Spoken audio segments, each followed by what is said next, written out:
Final साड़ियां दुआवां च धांगियां साडे दिल च धांगे ओ पाकिस्तान फाइनल पहुंच गया सानू आई खुशी नहीं माड़ी पर आइयो सानू नचन दियो सारी रात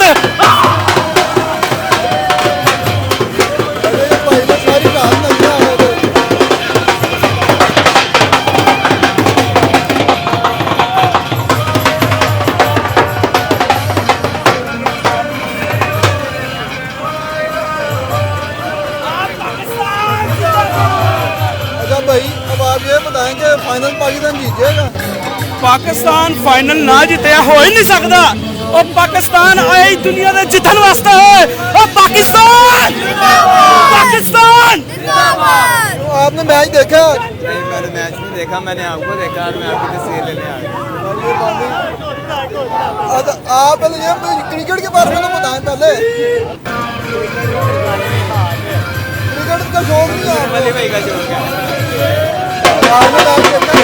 बिल्कुल देखा मैच, ये वेरी नाइस गेम है। इंडिया के साथ भी ऐसे खेलना चाहिए। फाइनल में अगर इंडिया आ जाएगा तो फिर तो ज़्यादा मजा है। बहुत ज़्यादा मज़ा आएगा। आपने भी मैच देखा?